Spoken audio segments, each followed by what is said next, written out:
আচ্ছা, যাকবের 4:1 তোমাদের মধ্যে কোথা হইতে যুদ্ধ ও কোথা হইতে বিবাদ উৎপন্ন হয়?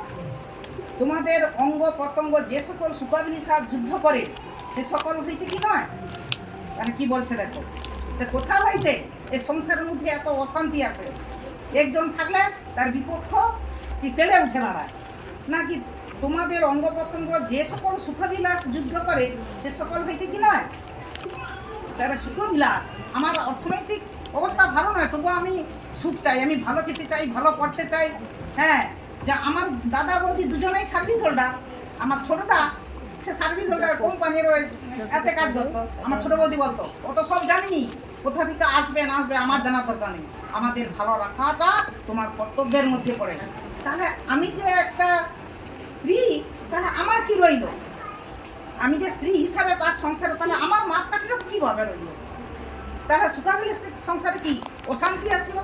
অশান্তি নারী, এবার নারী কোথা থেকে এলো? না, নারীটা আবার কোথা থেকে এলো? নারীটা বলতে বলতে আমার মানে একটা বাকি এসে গেল, দেখে গেলাম। জানি সবাই হয়তো কেউ জানে, কেউ হয়তো জানেনি। যখন হয় আদম যখন একা ছিল তখন তার হচ্ছে যে ঈশ্বর কি তাকে নারী হিসাবে, সেই নারীটা কোথা থেকে এলো? না, মহাভূমে আদমকে আচ্ছন্ন করে দিয়া তার পিঞ্জর থেকে হাড় নিয়ে তবে ওই তৈরি করছিল, তৈরি করে ওইটা আদমের কাছে পাঠানো হয়েছিল।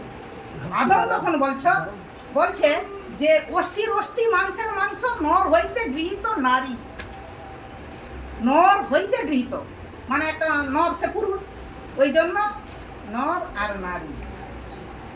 খুশিয়া মা নাও নর নারী হো, যিশু জি হলো নববর্ষী। এটা বেশ সুন্দর বাক্য, পরমেশ্বর পিতা এক একটা দৃষ্টির মধ্যে ফেলি দেয় যে এত সুন্দর সুন্দর বাক্য যেটা কেউ জানে, অনেকেই জানেনি। তা পরমেশ্বর পিতা কি তার সন্তানের দ্বারা বাক্যগুলো শোনালো।